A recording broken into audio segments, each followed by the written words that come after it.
It is because they go wake everybody tó ti sùn pé ojú oorun Yorùbá ẹ̀ ń sùn Yorùbá ẹ̀ ń sùn tẹ́ ẹ bá sùn tó bá dọ̀la àwọn ọmọ yìí wọ́n pa bẹ́tẹ́.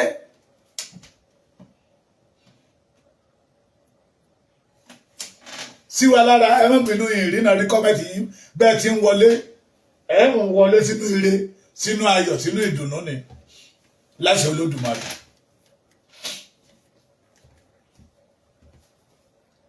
Boko Haram wà mẹ́ ó ń bẹ nílẹ̀ Yorùbá last week wọ́n ṣe ń pààyàn bó ṣe wọ̀n ní Kaduna ní Kwara state ní Kwara àmọ́ Kogi ohun tó dẹ̀ tí wọ́n wọ̀ sí bẹ́ẹ̀ ni pé sáìdì ibi tó ti pààyàn ní Kwara àti Kogi sáìdì Yorùbá ni wọ́n máa sọ síta tẹ́ bá ti ń lọ ẹ má gba Ìgbàjà ẹ má gba kinní kan ẹ má gba Ọbàjànà tó fi dé Dangote ní Yorùbá side wọ́n dẹ̀ ń pa wá lójoojúmọ́ àwọn fìjìláńtẹ́ tó tún jáde síta they kill 70 out of them and you still continue say that Yorùbá should live with this criminal. We need a security, a pure security for the Yoruba. A Yoruba man to secure the Yoruba land. A Yoruba man to control the Yoruba man. A Yoruba man to be a minister, a ambassador for Yoruba man. We the Yoruba need their own country. We don't need attachment again. Everything that's a nation supposed to have to become a nation, God has already given it to the Yorubas. We are going. We are going.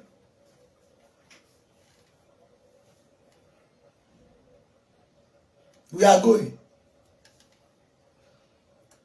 Ẹ̀yin àgbà tẹ́ wà nídìí òru. Ẹ̀yin àgbà tẹ́ wà nídìí òru. Tó yẹ kí ìran Yorùbá máa jẹ́ oró àróró jẹ. Ẹ̀yin tẹ́ wà nídìí ọsàn tó yẹ kí ìran Yorùbá máa mú ọsàn tó dùn ká máa pánu mọ́. Kẹ̀kẹ́ wa máa rí jọ̀bọ̀jọ̀bọ̀ kan ní àwọn Yorùbá máa ẹjọ́ yín o ẹjọ́ nǹkan ìyà là ń rí jẹ bí ìṣù. Oró ọsàn tá à ń wí not Nigeria. Ẹ̀yin àgbààgbà tó yẹ kẹ́ ẹ dìde. That you know the history of Nigeria and you know the history of the Yoruba that's supposed to stand up and say, no, we are going to fight, supposed to fight for the Yoruba freedom. Ẹ̀yin la bá ní ipò àbòsí tẹ́ ń wo agbádá gẹdẹyẹ káàkiri. Mo ti ń sọ fáwọn ọ̀dọ́ ilẹ̀ Yorùbá, it is better you introduce a group Ọ̀dọ́kọ̀yà. Team up with this man and let us flush all these people out of Yoruba land so we can be able to have better tomorrow.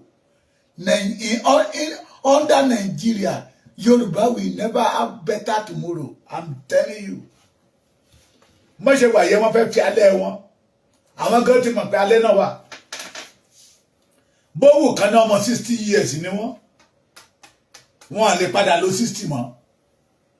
Wọ́n fẹ́ falẹ̀ wọn bá àárọ̀ ọ̀sán àtàlẹ̀ wa jẹ́ ni. If you allow them to succeed, a jẹ́ pé Yorùbá wà nínú ìgbèkùn. A jẹ́ pé Yorùbá ti tán. Torí pé ìkà ni wọ́n. Ìmí wọn tó ń jáde síta ìmí ìkà ni. Ẹ kíyèsí ọ̀rọ̀ ẹnu wọn sí ìran Yorùbá ìkà ni. Ẹ kíyèsí ìgbésẹ̀ wọn sí ìran Yorùbá ìkà ni. Aṣọ tó ń wọ̀ gan ó sọ̀rọ̀ ìkà jáde sí ìran Yorùbá. When the Fulani people came out, àwọn ọmọ títí wọn tó ń pààyàn, they use every word to defend them. Every ọ̀nà náà ń wá láti defend àwọn ọmọ títí wọn.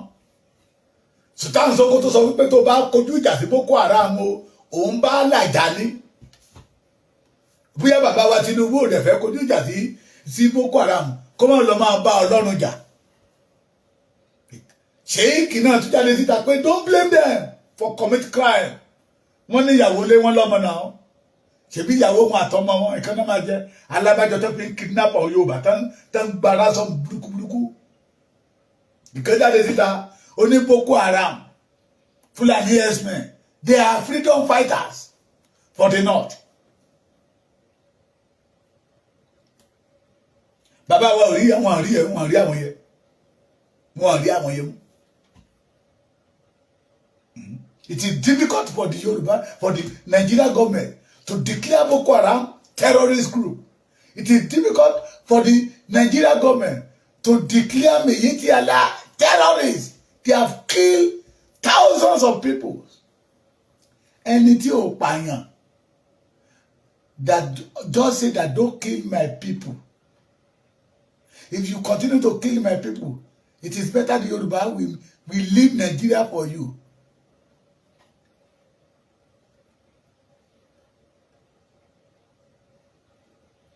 Ole declare wanted. Àfà olórí burúkú kan mi ò mórúkọ ẹ̀. Tó ní wọ́n pa èèyàn nílé Sunday Igboho. Mi mórúkọ àfà yẹ, ìgbẹ̀yìn àfà yẹ ò ní dáa. Ó máa ráre kú ni. Tí àfà tẹnu ẹ̀ wọ́, ẹnu ẹ̀ máa wọ́ sẹ́gbẹ́ báyìí ni. Tó ní wọ́n pa àdògán, wọ́n ní ìbọn ọ̀ràn, wọ́n fọ́ orógùn mọ́ lọ́wọ́ pé kí kan sá lọ. Ìgbẹ̀yìn àfáàyè ò ní lójú ní ilẹ̀ Yorùbá. Ilẹ̀ Yorùbá bẹ̀rẹ̀ sí dojú ìjà kọ látòní lọ. Afẹ́fẹ́ tó fẹ́ ní ilẹ̀ Yorùbá á máa lòdì sí.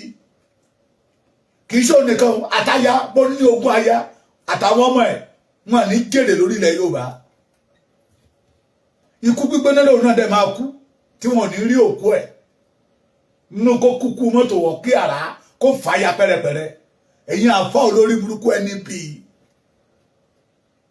Tẹ́ sọ ìran yín nù, tẹ́ ń gbé ìran àwọn ìran tí ń ṣe ìran yín ní ṣùtá, tẹ́ ń gbé wọn lárugẹ. Òfò ló mú ẹ̀fọ́ ṣe ìwọ àfààyẹ.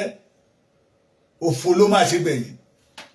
Àwọn ìka ènìyàn, those people that we see as a leaders, both religion, they are wicked. Ẹni bá ti mọ òtítọ́ tí ò sọ òtítọ́. Ẹni bá ti mọ ohun tó yẹ that will save your own people, that you refuse to do it, you are wicked. Òfò ló máa ṣe gbẹ̀yìn. Ọ̀pọ̀lọpọ̀ nínú yín ẹ máa fò play yín máa gbaná lókè kẹ́ ẹ tó dé ìsàlẹ̀ gan ti jóná. Láṣẹ Olódùmarè ni gbogbo àwọn ẹ̀mí tẹ́ ń kó sínú ìgbèkùn, àwọn ẹ̀mí yẹn máa dìde, gẹ́gẹ́ bí odidi èèyàn. Táwọn máa dè yín lọ́nà.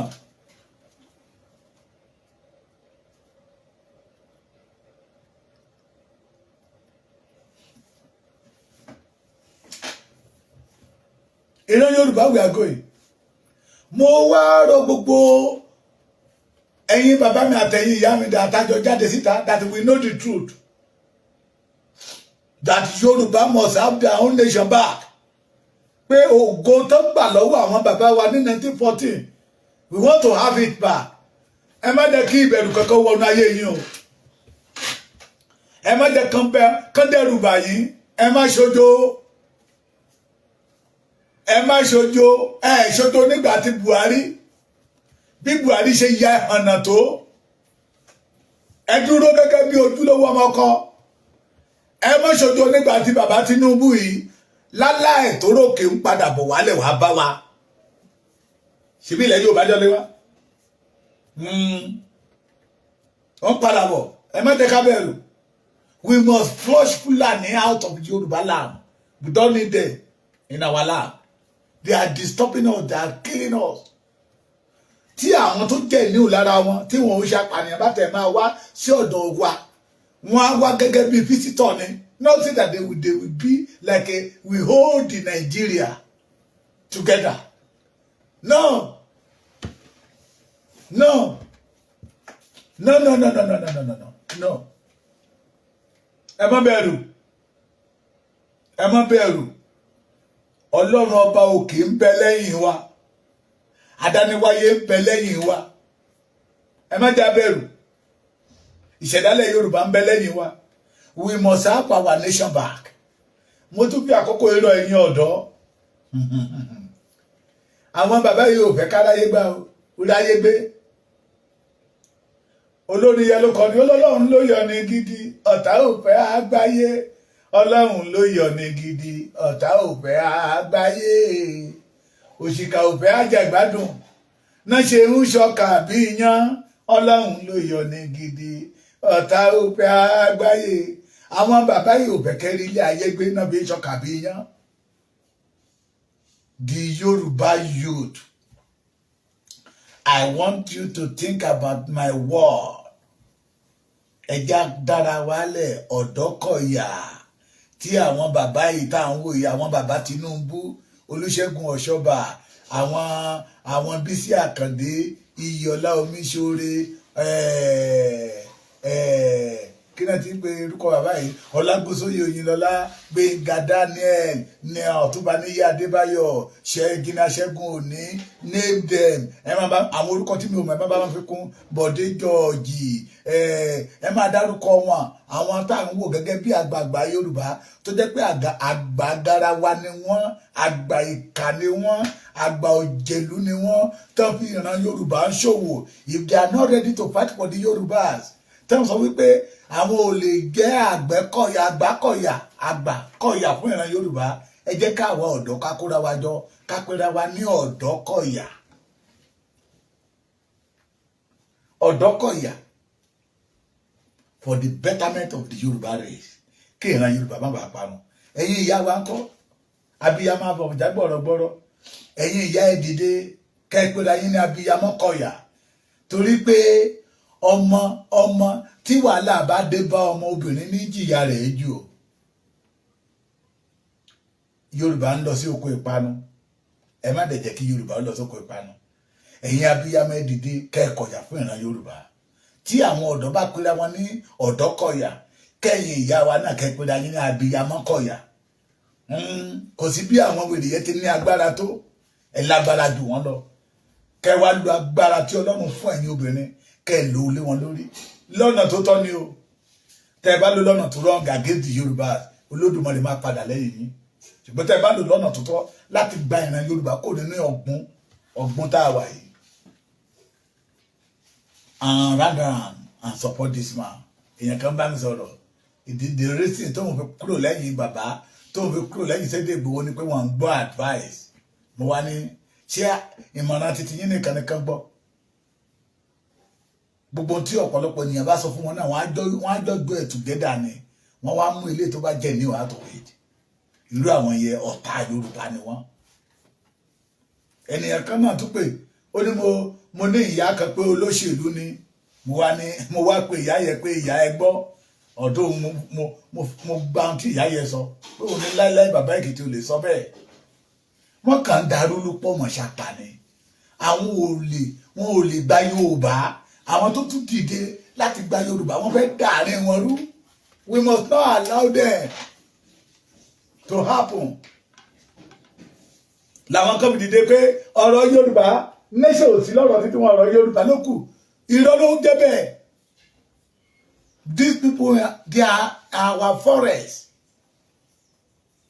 If we want to do anything agriculture, we must flush them out.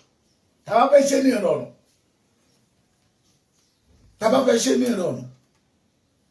70 vigilante náà pa. Their main business. Tinubu cannot stop them. Àwọn tó wà lẹ́yìn wọn lágbára ju president ìlú lọ. Wọ́n lágbára ju Tinubu lọ. Bola Ahmed Tinubu cannot stop them. Cannot. Buhari ti ró wọn lágbára gan. Kí Buhari tó lọ. And the majority of those people back them up. They are in the Senate. Òfin Nàìjíríà ò lè mú wọn. Àwọn títí wá bíbẹ̀ wá dúró yẹn náà. Wọ́n gbèsè yẹn àwọn Fúlàní. Àwọn àgbà ìkà. Àwọn ìkà ènìyàn. Àwọn kẹ́nìmánì tó ti gbàgbé ohun tí wọ́n ṣe fún, tí Yorùbá ṣe fún wọn lánàá. Tó ti gbàgbé pé inú ẹrọ̀fọ̀ ní Yorùbá ti mú wọn jáde. Tí Yorùbá fomi tó fọ̀ wọ́n dáadáa tán. Tó panẹ́pìtì bọ́dì wọn tó sọ wọ́n di èèyàn. give them free education. Àrùn onígbà méjì ti gbé ọ̀pọ̀lọpọ̀ nínú wọn. Yorùbá ló wò wọ́n sàn. Yorùbá sọ wọ́n dẹni látàn. Wọ́n wá ń fi ibi san oore fún ìran Yorùbá. Ìrèdí tàbí rí ẹni tó fẹ́ gba Yorùbá nínú ìgbèkùn. That's it, don't kill the Yorùbá people. Tó fi jẹ́ pé àwọn àgbààgbà Yorùbá náà rí gẹ́gẹ́ bí ọ̀tá. Ohun tá a bá ṣe lénìí yóò dìtàn bó dọ̀la. Ṣé gbọ́ mi? Bó dìtàn. Àwálé ayé wa nájà ni. Kò dẹ̀ sẹ́ni tí ń nájà ayé tí yìí padà. Ọjà tó ní kálukú wa bá rà wálé ni ọmọ ènìyàn ọmọ sọ nípa títí wa. Tá a bá lọ tán. Àwọn tí ò ṣojú wọn nígbà tí bàbá Awólọ́wọ̀ ra free education wálé, free air. I was not born in 1952 to 1957. But in tí bàbá Awólọ́wọ̀ ṣe, àríkà, àwa náà bá fèrè pírí ẹni ta. Ló fi jẹ́ pé orúkọ bàbá yóò parẹ́ lẹ́nu ọmọ Yorùbá dè ní. Ẹ̀yin tẹ́ ń wúwa ìkàlẹ́ ni. Orúkọ yín máa parẹ́, ẹ̀ parẹ́ tẹbítẹbí tọmọtọmọ tìrántìrán ni. Láṣẹ Olódùmarè. Ọmọ Yorùbá, I don't want you to show jokes. Thou shall not borrow. Thou shall not show jokes. Our nation, the Yoruba nation, we must have it. Àwa náà mọ̀ pé kò ní wá ní ìrọ̀rùn. Nítorí nínú òwe àwọn Yorùbá náà sọ fún wa pé títa ríro là ń kọ́là. Wọ́n ní tó bá jiná tán ní dẹwà ní dògé.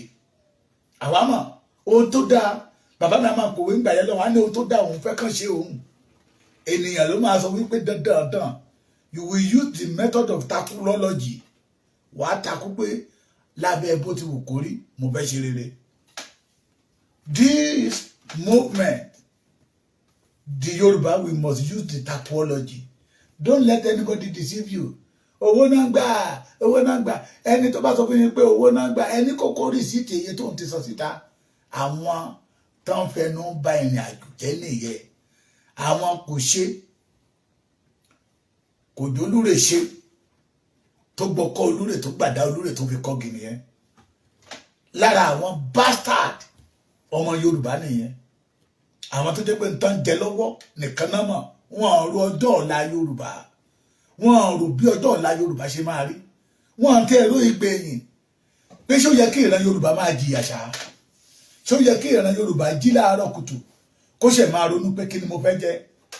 Ṣó yẹ kí ìran Yorùbá jí láàárọ̀ kùtù kó wo àpò ẹ̀ kó má rí owó ń bẹ̀. Pẹ̀lú gbogbo tọ́lọ́run ṣe fún ìran Yorùbá tí àwọn bàbá kan dẹ̀ kó dání tí a wo àkáǹtì èèyàn kan tá à ń bá 111 trillion nígbà tí èèyàn kan tó ní $440 billion ní Amẹ́ríkà nínú àkáǹtì èèyàn kan. Àwọn olè tó ń ba yí ọmọ ọlọ́mọ jẹ́ tẹ́lẹ̀ sọ pé everything it is normal. My brother, let me ask you a question. Ṣé lóòótọ́ everything is normal for us? For me, no.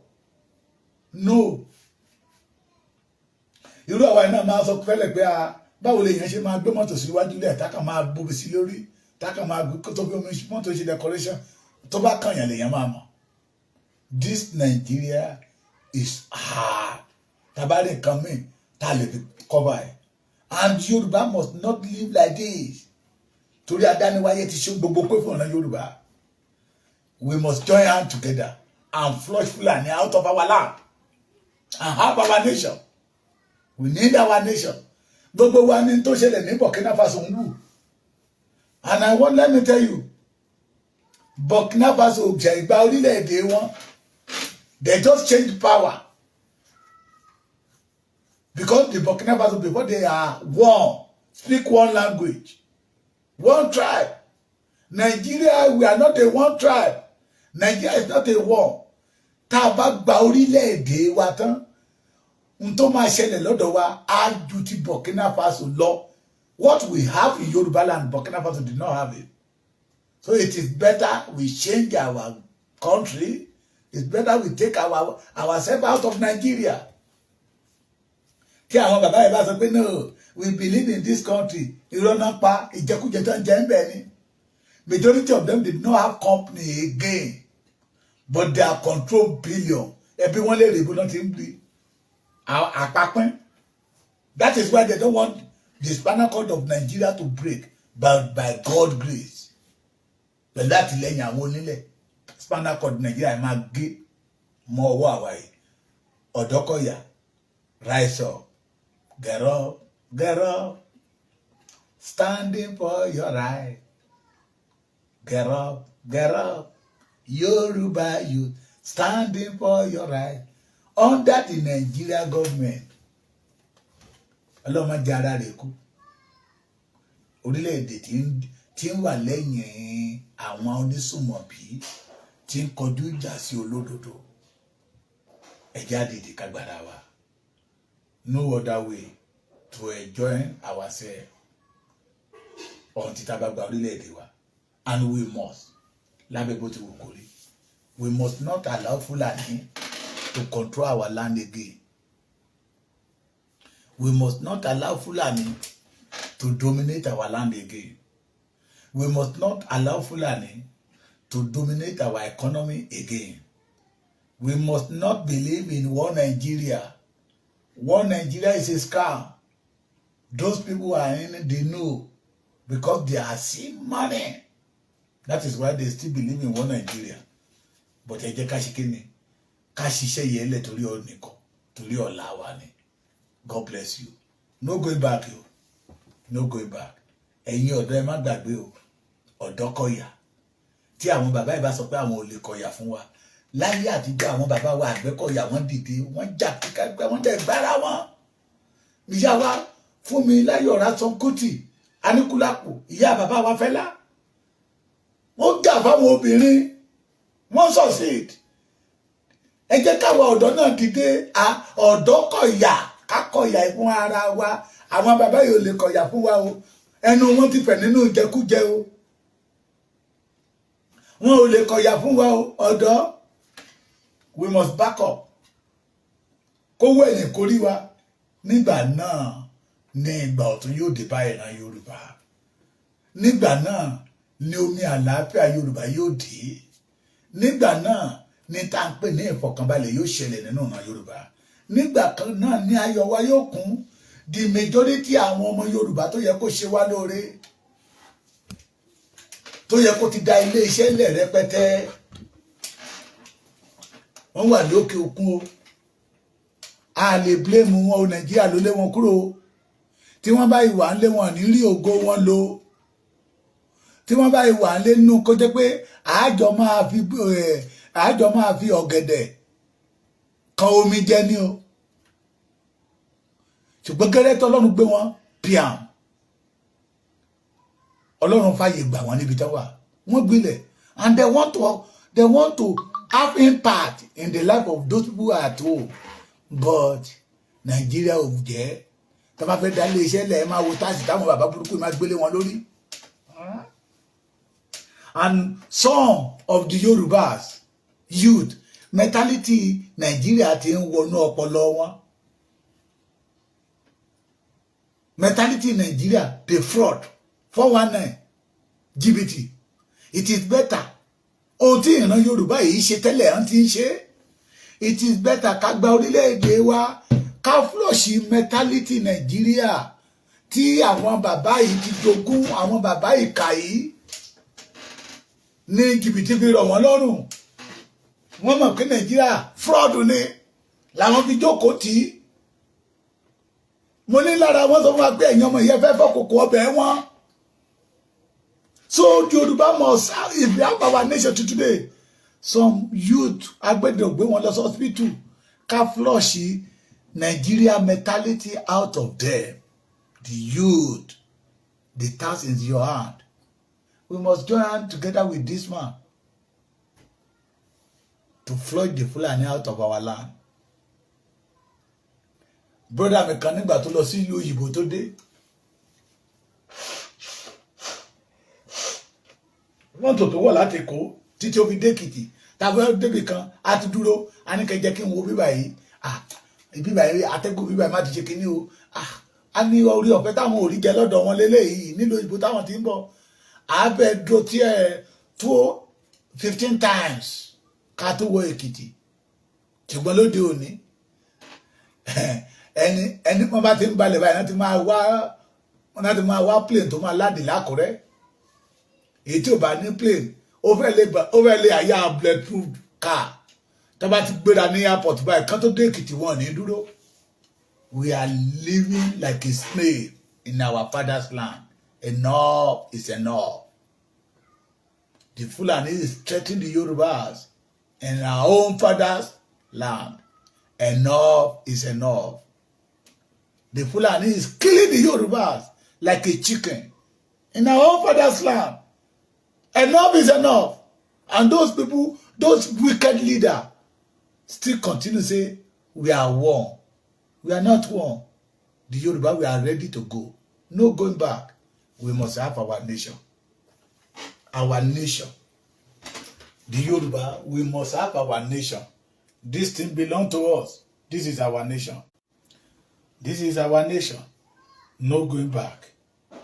Please continue to support it. Títà ríro là ń kọ́lá o. Tó bá dẹwà. Tó bá jiná tán ní dẹwà ní doge. Let us join hands together and move the Yoruba out of Nigeria. Let us join hands together and move the Yoruba out of the killer squad. Thank you. Good morning and God bless you.